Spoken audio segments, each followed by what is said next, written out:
तीच भाजी खाऊन कंटाळा आलाय तर तुम्ही नवीन काय तर ट्राय करू शकता. चला तर मग आज वांग्याचे काप बनवूया. खूप कमी वेळात तुम्ही वरण भात असेल किंवा कोणतीही आवडीची भाजी नसेल तर झटपट हे वांग्याचे काप बनवू शकता. सर्वांना आवडतील अशी ही रेसिपी आहे.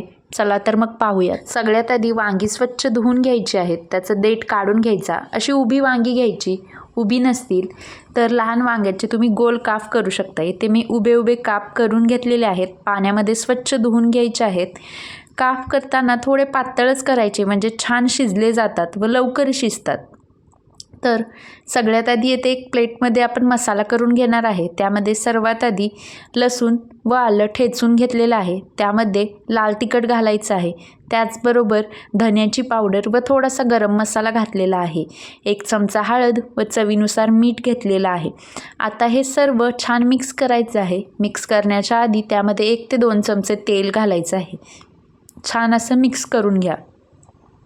हे हातानेच मिक्स करायचं म्हणजे एकदम छान प्रकारे याचे मिश्रण तयार होईल. असे वाटण आपल्याला करून घ्यायचं आहे व हे जे आपण वांग्याचे काप केलेले होते त्याला दोन्ही साईडनी हे केलेले वाटण लावायचे आहे. तुम्ही या वाटणामध्ये तुमच्या आवडीनुसार वेगवेगळे मसाले ॲड करू शकता. साधे व सिंपल वाटणही खूप छान लागते. अशा पद्धतीने दोन्ही साईडनी आपण जे काप केलेले आहेत त्याला छान असे वाटण लावून घेणार आहोत. हातानेच लावायचे आहेत म्हणजे छान लागले जातील. अशाच प्रकारे सगळे जे वांग्याचे काप आहेत त्याला आपण वाटण लावून घेऊयात. वांग्याचे काप पाण्यामध्ये का ठेवलेले आहेत कारण जर तुम्ही तसेच ते वर ठेवले तर त्याचा रंग बदलू शकतो व काळपट पडतात. तुम्हाला जर सोयीचं असेल तर तुम्ही छोटे छोटे राऊंड असे काप पण बनवू शकता.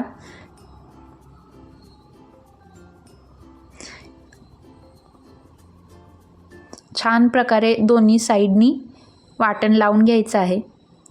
तुम्ही जर आपल्या चॅनलवर नवीन असाल तर चॅनलला सबस्क्राईब करायला विसरू नका व हा व्हिडिओ आवडला असेल तर प्रत्येकासोबत शेअर करा.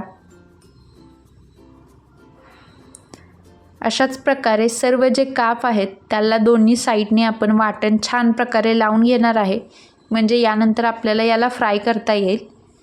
पाहू शकता मी सगळे जे काप आहेत त्याला छान वाटण लावून घेतलेलं आहे. आता इथे मी रवा घेतलेला आहे. तुम्ही रव्यामध्ये तांदळाचं पीठही घेऊ शकता. तुमच्याकडे जे साहित्य आहे त्याच्यामध्ये तुम्ही बनवू शकता. रवा घ्यायचा आहे. एक तवा घेतलेला आहे. तव्यामध्ये छान असं तेल लावून घ्यायचं आहे. जास्त पण तेल टाकायची गरज नाही. कमीत कमी तेलामध्ये हे वांग्याचे काप तुम्ही फ्राय करू शकता. आता आपण काय करणार आहे ते जे आपण कोटिंग केलेले काप आहेत ते छान असे रव्यामध्ये बुडवायचे आहेत जेणेकरून दोन्ही साईडनी रवा त्याला लागेल व हे मस्त असे फ्राय करून घेणार आहोत. आपण रवा किंवा तांदळाचं पीठ का वापरतो तर काप आणखी खुसखुशीत बनतात व चवीलाही छान लागतात. तवा तापला की त्याच्यामध्ये जे आपण रवा लावलेले काप आहेत ते ठेवणार आहोत. दोन्ही साईडनी छान असा रवा लावून घ्या म्हणजे काप खूपच कुरकुरीत असे बनतील. अशाच प्रकारे सगळे काप आपण ठेवणार आहे जेणेकरून हे छान भाजले जातील. तेलामध्ये तळायची गरज नाही. असंच याला शालो फ्राय करायचं आहे म्हणजे हे जास्त तेलकट पण होत नाही. एक हेल्दी ऑप्शन म्हणून तुम्ही वांग्याच्या कापकडे पाहू शकता. आता दोन्ही साईडने याला छान भाजून घ्यायचं आहे. एक 3 ते 4 मिनिट लागतात हे वांग्याचे काप भाजण्यासाठी. लागल्यास थोडंसं तेल टाकायचं आहे. एक 3-4 मिनटानंतर इथे मी वांग्याचे काप पलटलेले आहेत. तुम्ही बघू शकता छान असे याला डाग पडलेले आहेत म्हणजे हे छान भाजले गेलेले आहेत. वांग्याचे काप दोन्ही साईडनी भाजायला एक 7 ते 8 मिनिट लागतात. खूप कमी वेळामध्ये बनणारी ही रेसिपी आहे. कधी फक्त वरण भात असेल किंवा भाजी चांगली नसेल तर वांग्याचे काप एक उत्तम ऑप्शन आहे तुम्हाला जेवणासोबत खायला. तर तुम्ही हे वांग्याचे काप नक्कीच करून पहा. कशी वाटली रेसिपी सांगायला विसरू नका व अशाच नवनवीन रेसिपीसाठी सुप्रियाज किचनला सबस्क्राईब जरूर करा. धन्यवाद.